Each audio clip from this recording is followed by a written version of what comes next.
بسم اللہ الرحمن الرحیم۔ السلام علیکم ناظرین، آج کی ویڈیو میں ہم آپ کو بتائیں گے پیغمبر خدا حضرت ابراہیم علیہ السلام کے بارے میں، ان کی ولادت، بت پرستی کے خلاف ان کی تبلیغ اور نمرود کی طرف سے ان کو آگ میں پھینکے جانے کا واقعہ۔ ناظرین، نمرود ملک کے بابل کا بادشاہ تھا۔ بابل کا موجودہ نام عراق ہے۔ نمرود ایک انتہائی مغرور شخص تھا۔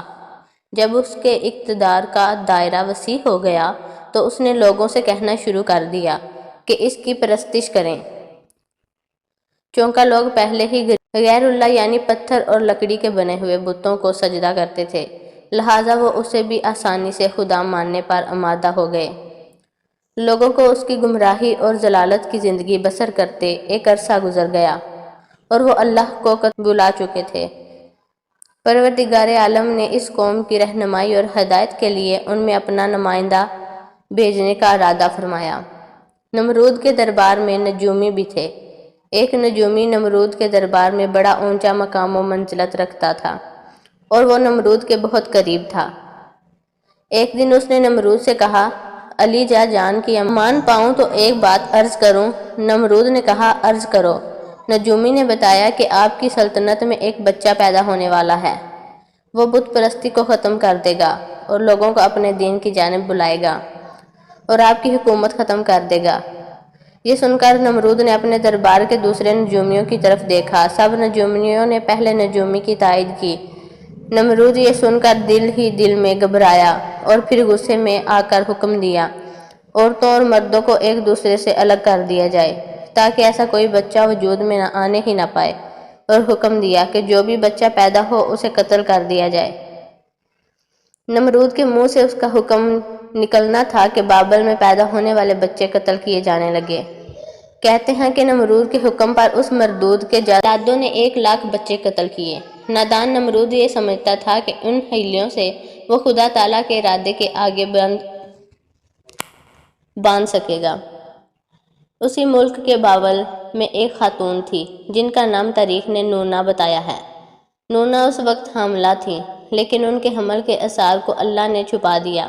جب ان کے بچے کی پیدائش کا وقت آیا تو وہ نمرود کے کارنوں کے خوف کے مارے شہر سے باہر چلی گئیں۔ وہاں پہاڑ کے ایک غار میں پناہ لے لی۔ انہوں نے اپنے بچے کو اسی غار میں جنم دیا اور پھر بچے کو لٹا کر خدا سے دعا کی، اے خدا، میں اپنے جگر کے ٹکڑے کو ایک غار میں لٹا کر جا رہی ہوں، ان ظالموں سے تو ہی اس کو بچانا جو معصوموں کے خون کے پیاسے ہیں۔ پھر انہوں نے بچے کو بوسہ دیا اور غار کے دہانے کو پتھروں سے باندھ کر کے شہر کو لوٹ گئیں۔ جب دوسرے دن غار میں اپنے بچے کو دیکھنے آئیں تو دیکھا کہ ان کا بچہ انگوٹھا چوس رہا ہے۔ اس بچے کے انگوٹھے سے دودھ جاری تھا۔ یہ بچہ کوئی اور نہیں بلکہ حضرت ابراہیم علیہ السلام تھے۔ خداوند قادر و حکیم نے ابراہیم علیہ السلام کے انگوٹھے میں دودھ پیدا کر دیا تھا، اور یوں حضرت ابراہیم علیہ السلام کو غذا وہم پہنچتی رہی۔ اس غذا سے حضرت ابراہیم علیہ السلام دن میں اتنا بڑھتے تھے جتنا ایک عام بچہ مہینے میں بڑھتا ہے۔ آپ علیہ السلام کی ماں آپ کو دیکھنے کی غرض سے روزانہ غار میں آتی۔ جب آپ علیہ السلام کی عمر 2 سال ہو گئی تو وہ باتیں کرنے لگے، اور جب آپ کی عمر 7 سال کو پہنچی تو آپ کی والدہ انہیں بڑی بڑی باتیں اور اخلاق سکھانے لگیں۔ کمزوروں کی مدد کرنے کا سلیقہ سکھاتی اور اللہ کے گزرے ہوئے پیغمبروں کے قصے سناتے تھے۔ مگر انہیں ایک معلوم تھا کہ وہ جس بچے کی تعلیم اور تربیت میں لگی ہوئی ہیں وہ خود ایک پیغمبر ہے۔ آپ علیہ السلام نے اپنی زندگی کے 13 سال اسی غار میں گزارے۔ انہوں نے ایک دن اپنی ماں سے کہا، ماں، مجھے بھی اپنے ساتھ شہر لے چلیں۔ ماں نے جواب دیا، بیٹا، شہر میں تمہارے لیے خطرہ ہے۔ اس لیے حضرت ابراہیم علیہ السلام اس غار سے رات کو نکل کر شہر میں داخل ہوئے۔ حضرت ابراہیم علیہ السلام کا ایک چچا تھا جس کا نام اظہر تھا۔ یہاں پہ ایک نکتے کی وضاحت کرتی چلوں، اور آیت میں حاضر کو حضرت ابراہیم علیہ السلام کا چچا کہا گیا ہے، جبکہ ان کے والد کا نام طارق بتایا ہے، جبکہ قرآن مجید میں ان کے والد کا نام حاضر کہا گیا ہے۔ بہت سے علماء کا اجماع ہے کہ اظہر ابراہیم علیہ السلام کا باپ نہ تھا بلکہ ان کے والد طارق تھے اور وہ مسلمان تھے۔ ارباب نسب کا بھی اسی پر اتفاق ہے کہ حضرت ابراہیم علیہ السلام کے والد طارق تھے، لہٰذا قرآن مجید اور اکثر حدیثوں میں بھی اظہر کو باپ کہا گیا ہے۔ وہ مجاز کے طور پر کیونکہ وہ حضرت علیہ السلام کا چچا تھا، اور عرب میں یہ رواج ہے کہ چچا کو باپ کہتے ہیں، یا یہ بھی ہو سکتا ہے کہ وہ آپ کا چچا ہی رہا ہو اور طارق کی وفات کے بعد ان کی والدہ سے عقد کیا ہو، آپ کی تربیت کی ہو، اسی سبب سے اس کو باپ کہا گیا ہے۔ اظہر پتھر، لکڑی اور مٹی کے بت بناتا، ان کو خود پوجتا اور لوگوں کے ہاتھوں فروخت کرتا تھا۔ اس طرح اس کا کاروبار بہت پھیلا ہوا تھا۔ اظہر کے بیٹے بھی بت فروشی کیا کرتے تھے۔ جب حضرت ابراہیم علیہ السلام غار سے نکل کر شہر میں گئے اور اپنے چچا آدر کے پاس پہنچے تو اظہر نے حضرت ابراہیم علیہ السلام کو بھی اپنے بیٹوں کے ساتھ بت بیچنے کے لیے بھیج دیا۔ حضرت ابراہیم علیہ السلام نے بتوں کے گلے میں رسی باندھی اور انہیں زمین پر گھسیٹتے ہوئے لے گئے، جس سے وہ مٹی، کیچڑ اور کوڑے کرکٹ سے آلودہ ہو گئے۔ پھر آواز لگائی، اے لوگو، آؤ اور مجھ سے وہ بت خریدو جو بے جان ہے، عقل و ہوش سے عاری ہیں اور کوئی نفع یا نقصان نہیں پہنچا سکتے۔ بتوں کے ساتھ حضرت ابراہیم علیہ السلام کا یہ سلوک بت پرستوں کی نظر میں بے حد توہین آمیز تھا۔ پھر نوبت یہاں تک آ پہنچی کہ اظہر نے حضرت ابراہیم علیہ السلام کو اس بارے میں نصیحت کی۔ ایک دن حضرت ابراہیم علیہ السلام نے اپنے چچا سے پوچھا، چچا جان، آپ لکڑی، پتھر اور مٹی کے بت بناتے ہیں جو نہ بول سکتے ہیں، نہ سن سکتے ہیں، نہ آپ کو کوئی نفع دے سکتے ہیں اور نہ نقصان پہنچا سکتے ہیں۔ اعظم نے چون کر پوچھا، کیا تم ہمارے خداؤں کے مخالف ہو؟ دیکھو آئندہ اس طرح کی بات زبان پر نہ لانا، ورنہ تمہیں سزا ہوگی۔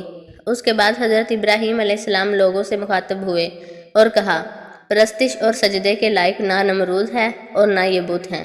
لائق عبادت صرف اللہ تعالیٰ کی ذات ہے، جس نے ساری دنیا کو پیدا کیا اور وہی اس کا مالک ہے۔ حضرت ابراہیم علیہ السلام کا نام اور ان کا پیغام بڑی تیزی سے پھیلنے لگا۔ لوگ ان کی بات غور سے سننے لگے۔ جب ان کی شہرت نمرود تک پہنچی تو اس نے اپنے دربار کے لوگوں سے پوچھا، یہ کون نوجوان ہے جس نے ایک ہنگامہ کھڑا کر دیا ہے؟ درباری بولے، اس کا نام ابراہیم ہے، جو اظہر کے گھر میں جوان ہوا ہے۔ نمرود نے حکم دیا کہ اسے فوراً میرے سامنے پیش کیا جائے۔ نمرود کے بھیجے ہوئے لوگ حضرت ابراہیم علیہ السلام کے پاس آئے اور انہوں نے نمرود کا پیغام انہیں پہنچایا۔ حضرت ابراہیم علیہ السلام نمرود کے پاس پہنچے۔ نمرود نے پوچھا، نوجوان، تم جس خدا کی بات کرتے ہو وہ کون ہے؟ حضرت ابراہیم علیہ السلام نے جواب دیا، میرا خدا وہ ہے جو لوگوں کو زندگی اور موت دینے کی قدرت رکھتا ہے۔ نمرود نے کہا، یہ تو میں بھی کر سکتا ہوں، اور اس نے ایک ایسے مجرم کو آزاد کر دیا جسے موت کی سزا کا حکم سنایا جا چکا تھا، اور ایک ایسے آدمی کو پھانسی دی جس کا کوئی جرم نہیں تھا۔ پھر کہنے لگا، اب بولو، میرے خدا ہونے میں تمہیں کیا شک ہے؟ میں بھی تو جس کو چاہوں زندگی بخش دوں اور جس کو چاہوں موت دے دوں۔ حضرت ابراہیم علیہ السلام نے فرمایا، اگر تو سچا ہے تو جس کو قتل کیا ہے اس کو زندہ کر کے دکھا۔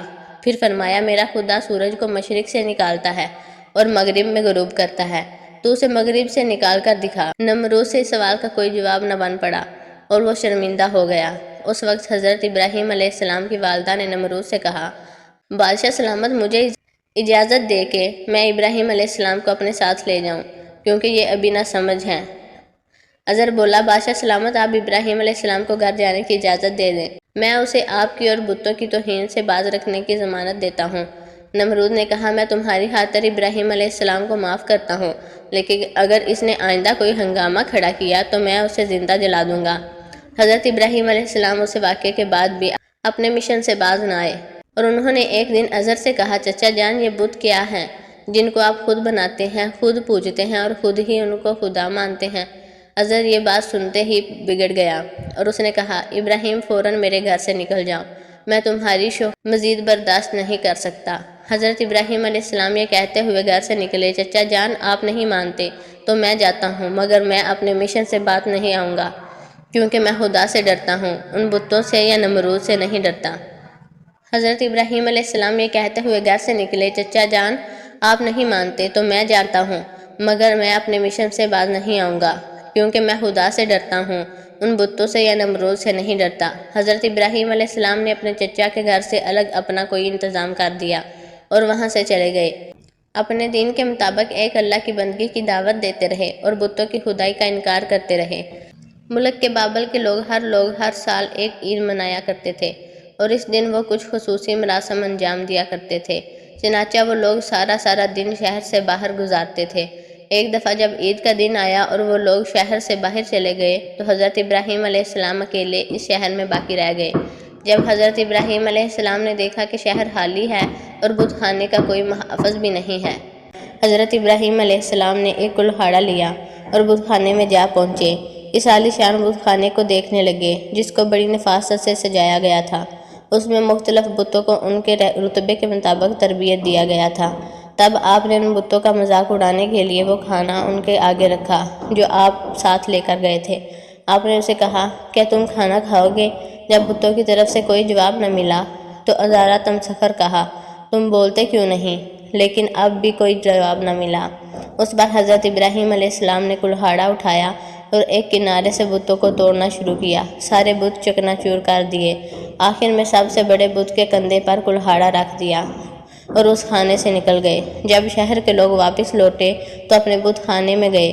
وہاں جو ان کے بتوں کا حشر تھا دیکھ کر بہت حیران اور غصہ ہوئے۔ لوگ سوچ میں مبتلا تھے کہ یہ سب کچھ کس نے کیا ہوگا۔ سب لوگوں کی زبان پر ایک ہی سوال تھا، جس نے ہمارے خداؤں کے ساتھ یہ سلوک کیا ہے؟ بعض لوگوں نے کہا کہ ہم نے ایک نوجوان کو ان بتوں کی برائی بیان کرتے سنا ہے کہ جس کا نام ابراہیم ہے۔ وہ بتوں کی عبادت کو بے عقلی کا کام سمجھتا ہے اور اس نے ہمیں لعنت ملامت بھی کی تھی، اس لیے ممکن ہے کہ یہ کام اسی نے کیا ہو۔ اس طرح حضرت ابراہیم علیہ السلام پر شک ظاہر کرنے کے بعد ان پر ایک مقدمہ چلایا گیا۔ انہوں نے حضرت ابراہیم علیہ السلام سے پوچھا، کیا ہمارے خداؤں کے ساتھ یہ سلوک تم نے کیا ہے؟ حضرت ابراہیم علیہ السلام نے بڑے اطمینان سے جواب دیا، یہ بات اس بڑے بت سے پوچھیے جس کے کندھے پر کلہاڑا ہے۔ اس شخص نے کہا، وہ تو بول نہیں سکتا۔ حضرت ابراہیم علیہ السلام نے جواب دیا، جی ہاں، بولا تو دور کی بات ہے، اگر اس کی ناک پر کوئی مکھی بھی بیٹھ جائے تو یہ اسے بھی اڑا نہیں سکتا، بھلا دوسروں کو کوئی فائدہ یا نقصان کیا پہنچائے گا؟ مگر تعجب کی بات یہ ہے کہ تم لوگ پھر بھی اس مجبور اور لاچار کو خدا مانتے ہیں، اس کو سجدہ کرتے ہو اور اس کی پوجا میں مست رہتے ہو۔ بس نہیں کرتے تو اس خدا کی عبادت جس نے ساری کائنات کو پیدا کیا اور جو ہر چیز پر قدرت رکھتا ہے۔ لوگوں نے حضرت ابراہیم علیہ السلام کی باتیں بڑے غور سے سنی اور سوچنے لگے۔ نوجوان سچ کہتا ہے، سچ مچ مٹی، لکڑی اور پتھر کی مورتوں میں کیا طاقت ہے؟ لیکن ایک آدمی کے دل پر آپ صلی اللہ علیہ وسلم کو باتوں کا الٹا ہی اثر ہوا۔ وہ بولا، ابراہیم، تمہاری باتوں سے پتہ چلتا ہے کہ ہمارے خداؤں کا ستیہ ناش تم نے ہی کیا ہے، اور اگر تمہیں چھوڑ دیا جائے تو آج تم نے ہمارے بتوں کو توڑا ہے، کل تو ہمارا پورا بت خانہ ہی گرا دو گے، اس لیے تم جیسے انسان کو زندہ نہیں چھوڑا جا سکتا۔ جو لوگ اس وقت موجود تھے وہ اس شخص کی باتوں کو غور سے سن رہے تھے۔ یہ شخص نمرود کا بیٹا ہوا جج تھا۔ لوگ کھڑے اس بات کا اظہار کر رہے تھے کہ دیکھیں نوجوان کے لیے کیا سزا تجویز کی جاتی ہے۔ اس سزا کو سننے کے لیے انہوں نے زیادہ انتظار نہ کرنا پڑا۔ جج بولا، ابراہیم، تمہارے اس جرم کی سزا یہ ہے کہ تمہیں زندہ جلا دیا جائے گا اور تمہاری خاک ہوا میں اڑا دی جائے گی۔ حضرت ابراہیم علیہ السلام نے کہا، میں تمہارے اس فیصلے سے نہیں ڈرتا۔ زندگی اور موت کا مالک میرا اللہ ہے۔ میں جو کچھ کہہ رہا ہوں وہ حق ہے اور میری بات کو میرا اللہ سن رہا ہے۔ جج نے حضرت ابراہیم علیہ السلام کو جو فیصلہ سنایا، نمرود نے اس پر عمل درآمد کے لیے فوراً تیاری شروع کر دی۔ اس نے شہر اور ارد گرد کے علاقوں میں اعلان کرا دیا، ہمارے بتوں کو توڑنے اور ان کی توہین کرنے والے نوجوان کو زندہ جلانے کے لیے سب لوگ ایندھن اکٹھا کریں۔ ادھر بت خانے کے پجاریوں نے بھی اعلان کیا کہ جو لوگ اپنے کسی مراد کے پورا ہونے کے لیے ایندھن جمع کریں گے ان کی مراد پوری ہوگی۔ اس اعلان کو سن کر لوگوں نے زیادہ سے زیادہ ایندھن اکٹھا کرنا شروع کر دیا۔ ادھر شہر کے تمام لوگوں نے لکڑیوں کو اکٹھا کرنا شروع کر دیا۔ ادھر حضرت ابراہیم علیہ السلام قید کر لیے گئے۔ لوگوں نے ایندھن کے لیے لکڑیوں کو اکٹھا کر کے ایک جگہ اس کا تال لگا دیا۔ اس کے بعد ان لکڑیوں کو آگ لگائی گئی۔ جب شعلے بھڑک اٹھے تو حضرت ابراہیم علیہ السلام کو قید خانے سے نکال کر لایا گیا۔ جب انہیں اس میدان میں لایا گیا جہاں آگ جلائی گئی تھی تو آپ صلی اللہ علیہ وآلہ وسلم آگ کو دیکھ کر ہنس پڑے۔ حضرت ابراہیم علیہ السلام نے اس اونچے مینار کو بھی دیکھا جو میدان سے کچھ فاصلے پر تعمیر کیا گیا تھا، جس میں ایک خوبصورت کمرہ تھا جہاں نمرود کے ساتھ اس کے مشیر بیٹھتے تھے۔ کہتے ہیں کہ یہ آگ اس قدر شدید تھی کہ اس کے اوپر ایک فسق کے فاصلے تک کوئی پرندہ اڑ نہیں سکتا۔ چنانچہ جب حضرت ابراہیم علیہ السلام کو لایا گیا تو ان لوگوں کو یہ مسئلہ درپیش ہوا کہ اب ابراہیم کو اس آگ میں کیسے پھینکا جائے۔ اس دوران شیطان نے ان لوگوں کے دماغ میں منجنیق کا تصور ڈالا۔ حضرت امام جعفر صادق علیہ السلام سے منقول ہے کہ منجنیق دنیا میں سب سے پہلے حضرت ابراہیم علیہ السلام کے لیے کوفہ میں کوثر نامی ایک نہر کے کنارے بنائی گئی اور وہ قریہ قندطانہ میں تھی۔ اس منجنیق کو شیطان نے بنایا تھا۔ چنانچہ حضرت ابراہیم علیہ السلام کو منجنیق کے ذریعے آگ میں دیا گیا۔ اس وقت آسمان و زمین سے فریاد بلند ہوئی اور کائنات کی ہر شے نے ابراہیم علیہ السلام کی امداد کی خواہش کی۔ زمین نے کہا، پروردگار، مجھ پر سوائے ابراہیم علیہ السلام کے تیری عبادت کرنے والا کوئی نہیں ہے، کیا تو راضی ہے کہ لوگ اسے جلا دیں؟ فرشتوں نے کہا، تیرے خلیل ابراہیم علیہ السلام کو لوگ جلاتے ہیں، جبکہ اللہ تعالیٰ نے فرمایا، اگر مجھ سے وہ مدد طلب کرے گا تو یقیناً قبول کروں گا۔ جبریل علیہ السلام نے کہا، خداوند، تیرے خلیل ابراہیم علیہ السلام کے سوا زمین پر تیری عبادت کرنے والا کوئی نہیں ہے۔ تو نے ان کو دشمنوں کے ان پر مسلط کر دیا ہے تاکہ ان کو آگ میں جلا دیں۔ اللہ تعالیٰ نے فرمایا کہ خاموش ہو جا، ایسی بات تیرے جیسا بندہ کہہ سکتا ہے جو ڈرتا ہے کہ کوئی عمل اس کے قبضہ اختیار سے باہر ہو۔ وہ میرا بندہ ہے، جس وقت چاہوں گا اس کو بچا لوں گا، اگر وہ مجھ سے دعا کرے گا تو میں قبول کروں گا۔ پھر ابراہیم علیہ السلام نے اپنے پروردگار سے دعا کی، یا اللہ، یا وحدہ یا احد۔ اس وقت جبرائیل علیہ السلام نے حضرت ابراہیم علیہ السلام سے ہوا میں ملاقات کی جبکہ وہ منجنیق سے جدا ہو چکے تھے اور پوچھا کہ اے ابراہیم علیہ السلام، کوئی حاجت مجھ سے ہے؟ آپ نے فرمایا، تم سے کوئی حاجت نہیں ہے، لیکن اللہ کے پروردگار سے میری حاجت ضرور ہے۔ اس وقت جبرائیل علیہ السلام نے ان کو ایک انگوٹھی دی جس پر نقش تھا، لا الہ الا اللہ محمد الرسول اللہ۔ پھر خدا نے آگ کو وحی دی کہ سرد ہو جا۔ اس کے ساتھ ہی آگ سرد ہو گئی اور وہاں جبرائیل علیہ السلام آئے اور آپ کے ساتھ بیٹھ کر گفتگو میں مشغول ہوئے۔ ان کے چاروں طرف گلولالہ پیدا ہو گئی۔ کہتے ہیں کہ جب آگ جل رہی تھی تو چھپکلی آگ کو پھونکتی تھی اور مینڈک اس پر پانی لا کر ڈالتا تھا تاکہ اس کو بجھا دیں، اور جب خدا نے آگ پر وحی کی کہ سرد ہو جا تو 3 روز تک دنیا کی تمام آگ میں گرمی باقی نہ رہی تھی۔ اور یوں اللہ تعالیٰ نے اپنے پیغمبر حضرت ابراہیم علیہ السلام کو اتنی بڑی آگ سے محفوظ رکھا۔ یہ معاملہ دیکھنے کے بعد نمرود حضرت ابراہیم علیہ السلام کے پاس پہنچا اور بولا، نوجوان، ہمیں تعجب ہے کہ تمہارا حکم آگ پہ چلتا ہے۔ حضرت ابراہیم علیہ السلام نے جواب دیا کہ یہ تمام میرے خدا کی قدرت ہے۔ نمرود حضرت ابراہیم علیہ السلام کی عظمت کو تو آنکھوں سے دیکھ چکا تھا، مگر وہ آپ کی باتوں کو تسلیم کرنے کے لیے پھر بھی تیار نہ ہوا۔ نمرود کو لگا کہ کہیں لوگ حضرت ابراہیم علیہ السلام پر ایمان نہ لے آئیں۔ اس نے فوراً لوگوں کو لالچ دے کر اور کچھ کو ڈرا دھمکا کر بہکایا۔ اس واقعے کے بعد اس نے حکم دیا کہ انہیں شہر بدر کر دیا جائے تاکہ کوئی شخص ان کو پیرو نہ بنا لے اور ان کا دین اختیار نہ کر سکے۔ حضرت ابراہیم علیہ السلام خود بھی نمرودیوں کے ساتھ ان کے شہر میں رہنے پر خوش نہ تھے، اس لیے وہ شہر چھوڑنے پر آمادہ ہو گئے۔ چنانچہ انہوں نے اپنی بکریاں اکٹھا کی اور انہیں اپنے ساتھ لے کر روانہ ہو گئے۔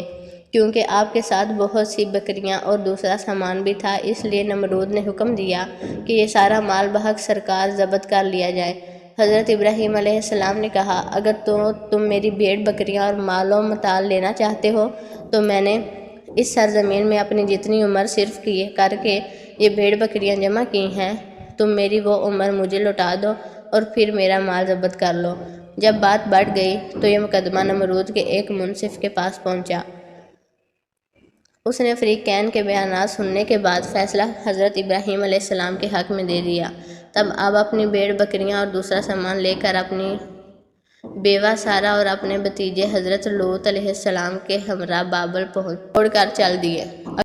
اکثر مورخوں اور بعض مفسروں نے ذکر کیا ہے کہ آگ سے نجات کے بعد حضرت ابراہیم علیہ السلام نے نمرود کو دین حق کی دعوت دی۔ اس یقین نے کہا کہ میں تمہارے خدا سے جنگ کروں گا، اور ایک دن مقررہ کیا۔ اس روز نمرود بے شمار لشکر لے کر میدان میں آیا۔ ابراہیم علیہ السلام تنہا اس مقابلے میں کھڑے ہوئے، یہاں تک کہ حق تعالیٰ نے اتنے مچھروں کو بھیجا جن سے فضا تاریک ہو گئی اور وہ لشکر والوں پر حملہ آور ہوئے اور ان کے سر اور ناک میں لپٹ گئے، یہاں تک کہ سب کے سب بھاگ کھڑے ہوئے۔ نمرود بھی ذلیل اور رسوا ہو کر واپس آیا، لیکن پھر بھی ایمان نہ لایا۔